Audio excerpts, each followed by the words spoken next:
ഒഴിവു സമയവും സാഹചര്യവും ലഭിക്കുകയാണെങ്കിൽ കടലിൽ പോയി ഇരിക്കുക എന്നത് നമ്മുടെ ഒരു വിനോദമാണ്.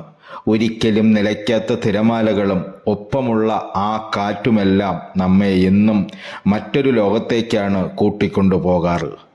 അതുകൊണ്ട് ഒക്കെ തന്നെയാണ് കടൽ മനുഷ്യന് പ്രധാന ഒരു വിനോദസഞ്ചാര കേന്ദ്രമായി മാറിയത്. പക്ഷേ ഒരു വിനോദം എന്നതിനുപരി കടലിനെക്കുറിച്ച് കൂടുതൽ ചിന്തിച്ചിട്ടുണ്ടോ? ഭൂമിയുടെ 70% കടലാണ്. അതായത് നാം മനുഷ്യർ ഭൂമിയുടെ 30% മാത്രമാണ് ജീവിക്കുന്നത്. ആ 30% പൂർണ്ണമായും നാം പര്യവേഷണം നടത്തിയോ എന്നത് മറ്റൊരു വിഷയമാണ്. അതിലേക്കല്ല നാം ഇന്ന് പോകുന്നത്. ഇന്ന് നമ്മൾ പോകുന്നത് കടലിലേക്കാണ്, കടലിൻ്റെ ആഴങ്ങളിലേക്ക്.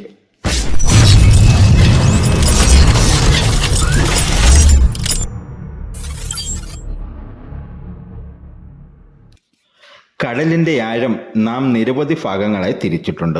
അപ്പോൾ നമുക്ക് ആദ്യം മുതലേ തുടങ്ങാം. അപ്പോൾ നമ്മൾ ആദ്യം എത്തിയിരിക്കുന്നത് സൺലൈറ്റ് സോണിലാണ്.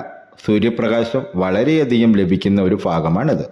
കടലിന് മുകളിൽ നിന്നും ഏകദേശം 198 മീറ്റർ വരെയാണ് ഈ ഭാഗമുള്ളത്. ഈ ഒരു ഭാഗത്താണ് കടലിലെ ഭൂരിഭാഗം മത്സ്യങ്ങളും ജീവിക്കുന്നത്. അപ്പോൾ നമുക്കിനി കുറച്ച് ആഴങ്ങളിലേക്ക് പോകാം. പക്ഷേ ആഴത്തിലേക്ക് പോകുമ്പോൾ ചെറിയ ഒരു പ്രശ്നം നമുക്ക് കാണുവാൻ കഴിയും. അതെ, സൂര്യപ്രകാശം താഴോട്ട് പോകുന്തോറും സൂര്യപ്രകാശം മങ്ങി വരികയാണ്. ഈ ഒരു ഭാഗത്തെ ടോയ്ലറ്റ് സോൺ എന്നാണ് വിളിക്കുന്നത്. കടലിനു മുകളിൽ നിന്നും 198 മീറ്റർ മുതൽ 1005 മീറ്റർ അഥവാ 1 കിലോമീറ്റർ വരെ ടോയ്ലറ്റ് സോൺ വ്യാപിച്ചു കിടക്കുന്നു. ഈ ഒരു ഭാഗത്തെ സ്ക്യൂബ ഡൈവിംഗ് വളരെയധികം അപകടം നിറഞ്ഞതാണ്. കാരണം കരയിലെ അപേക്ഷിച്ച് അവിടുത്തെ മർദ്ദം 26 മടങ്ങ് കൂടുതലാണ്. നമ്മുടെ ശ്വാസകോശത്തെ വരെ തകർക്കുവാനുള്ള മർദ്ദമുണ്ട് ഇതിന്. പക്ഷേ എന്നിരുന്നാലും ഈ ഭാഗവും നിരവധി ജീവികളാൽ സമ്പന്നമാണ്. അപ്പോൾ നമുക്കിനി കുറച്ചുകൂടി താഴേക്ക് പോകാം. ഈ ഒരു ഭാഗത്തെ മിഡ് നൈറ്റ് സോൺ എന്നാണ് വിളിക്കുന്നത്. സൂര്യപ്രകാശം ഒരു തരി പോലും എത്താത്ത സ്ഥലമാണിത്. പൂർണ്ണമായും അന്ധകാരം. സമുദ്രനിരപ്പിൽ നിന്നും 1 കിലോമീറ്റർ മുതൽ 4 കിലോമീറ്റർ വരെ ഇത് വ്യാപിച്ചു കിടക്കുന്നു. പൂർണ്ണമായും ഇരുട്ടായതിനാൽ ജെല്ലി ഫിഷ് പോലുള്ള സ്വയം പ്രകാശിക്കുന്ന ജീവികൾ ഈ ഭാഗത്താണ് ജീവിക്കുന്നത്. അപ്പോൾ നമുക്കിനി കുറച്ചുകൂടി താഴേക്ക് പോകാം. ഈ ഒരു ഭാഗത്തെ അബ്സോപെലാജിക് സോൺ എന്നാണ് വിളിക്കുന്നത്. സമുദ്രനിരപ്പിൽ നിന്നും 4 കിലോമീറ്റർ മുതൽ 6 കിലോമീറ്റർ വരെ ഇത് വ്യാപിച്ചു കിടക്കുന്നു. സമുദ്രത്തിൻ്റെ ഏറ്റവും അടിവശമാണിത്. സൂക്ഷ്മജീവികളും ചില പ്രത്യേക മത്സ്യങ്ങളും ആണ് ഈ ഭാഗത്ത് ജീവിക്കുന്നത്. നാം ഇതുവരെ കണ്ടെത്തിയിട്ടില്ലാത്ത നിരവധി ജീവികൾ ഈ ഭാഗത്ത് ജീവിച്ചിട്ടുണ്ടാകാം എന്നാണ് ശാസ്ത്രലോകം വിശ്വസിക്കുന്നത്. കടൽ എന്ന അത്ഭുതം ഇത്ര ആഴമുള്ളതാണെന്ന് നാം വിശ്വസിച്ചിരുന്നത് 1875 വരെ. 1872 ഇംഗ്ലണ്ടിൽ നിന്നും ചാലഞ്ച് എക്സ്പിഡേഷൻ എന്ന പേരിൽ പര്യവേഷണം ആരംഭിക്കുന്നത്. സമുദ്രങ്ങളെപ്പറ്റി കൂടുതൽ പഠിക്കാനാണ് ആ യാത്ര അവർ ആരംഭിച്ചത്. ആ ഒരു പര്യവേഷണത്തിലൂടെ നിരവധി കണ്ടുപിടുത്തങ്ങളാണ് അവർ നടത്തിയത്. നാം അതുവരെ കണ്ടെത്താത്ത നിരവധി കടൽ ജീവികളെ അവർ കണ്ടെത്തി.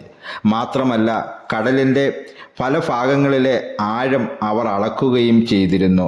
സൗണ്ട് വേവ് ഉപയോഗിച്ചായിരുന്നു അവരത് ചെയ്തത്. സൗണ്ട് വേവ് സമുദ്രത്തിൻ്റെ അടിത്തട്ടിൽ തട്ടി തിരിച്ചു വരാനെടുക്കുന്ന സമയം കണക്കിലെടുത്താണ് അവർ ആഴം കണക്കാക്കിയിരുന്നത്. കുവാമിനും പലാമിനും ഇടയിലുള്ള തെക്ക് പടിഞ്ഞാറൻ പസഫിക് സമുദ്രത്തിലാണ് ഇപ്പോൾ കപ്പൽ സ്ഥിതി ചെയ്യുന്നത്.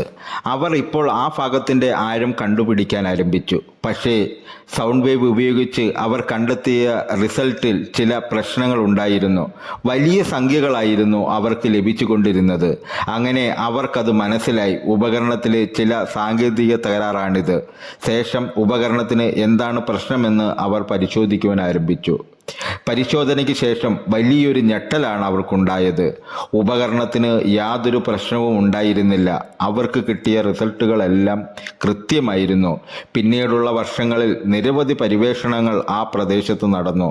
മരിയാന ദ്വീപുകൾക്കടുത്തായതിനാൽ ആ കടൽ പ്രദേശത്തിന് മരിയാന ട്രെഞ്ച് എന്ന പേര് ലഭിച്ചു.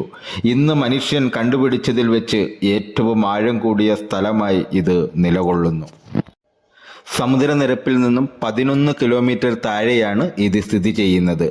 ഈ ആഴത്തിൻ്റെ ഭീകരത അറിയാനായി ഞാൻ ഒരു ഉദാഹരണം പറയാം. മനുഷ്യനിർമ്മിതമായ ഏറ്റവും ഉയരം കൂടിയ കെട്ടിടത്തിൻ്റെ ഉയരം 830 മീറ്ററാണ്. കരയിലെ ഏറ്റവും വലിയ കൊടുമുടിയുടെ ഉയരം 9 കിലോമീറ്ററാണ്. ഈ ഏറ്റവും വലിയ കൊടുമുടി തിരിച്ചു വെച്ചാൽ പോലും മരിയാന ട്രെഞ്ചിൻ്റെ താഴ്ഭാഗത്ത് എത്തുവാൻ കഴിയില്ല. മരിയാന ട്രെഞ്ചിൽ ജീവൻ നിലനിൽക്കുക എന്നത് അസാധ്യമാണ്. എന്നാൽ ഏകകോശ ജീവികളെ നാം അവിടെ കണ്ടെത്തിയിട്ടുണ്ട്. അവർ എങ്ങനെയാണ് അവിടെ ജീവിക്കുന്നത് ഇന്നും ഒരു പഠന വിഷയമാണ്. ഭൂമിയുടെ 70% സമുദ്രമാണ്. നാം അതിനെ പല പേരുകളിൽ വിളിക്കുന്നു. എങ്കിലും അവയെല്ലാം തന്നെ ഒരൊറ്റ സമുദ്രത്തിൻ്റെ ഭാഗങ്ങളാണ്. ചന്ദ്രനിൽ ഇറങ്ങിയ ആളുകളുടെ അത്ര ആളുകൾ മരിയാന ട്രെഞ്ചിൽ ഇറങ്ങിയിട്ടില്ല. നമ്മുടെ സമുദ്രത്തെപ്പറ്റി ഇന്നും വളരെ കുറച്ച് മാത്രമേ അറിയൂ. ചിലപ്പോൾ മരിയാന ട്രെഞ്ചിനേക്കാൾ ആഴം കൂടിയ പ്രദേശങ്ങൾ നാം ഭാവിയിൽ കണ്ടുപിടിച്ചേക്കാം. ചിലപ്പോൾ നാം കണ്ടുപിടിക്കാത്ത നിരവധി ജീവസമൂഹങ്ങളെയും ഭാവിയിൽ കണ്ടുപിടിച്ചേക്കാം. ഈ വീഡിയോ എല്ലാ കൂട്ടുകാർക്കും ഇഷ്ടപ്പെട്ട് കാണുമെന്ന് ദൈവനാമത്തിൽ വിശ്വസിച്ചു കൊള്ളുന്നു. ആദ്യമായിട്ടാണ് എൻ്റെ ചാനൽ കാണുന്നതെങ്കിൽ നിങ്ങൾ ഈ ചാനൽ സബ്സ്ക്രൈബ് ചെയ്യുക, ലൈക്ക് ചെയ്യുക, കമൻറ്റ് ചെയ്യുക, ഷെയർ ചെയ്യുക. നിങ്ങളുടെ വിലപ്പെട്ട അഭിപ്രായങ്ങൾ കമൻ്റായി രേഖപ്പെടുത്തണമെന്ന് വിനയത്തിൻ്റെ ഭാഷയിൽ അപേക്ഷിച്ചു കൊള്ളുന്നു.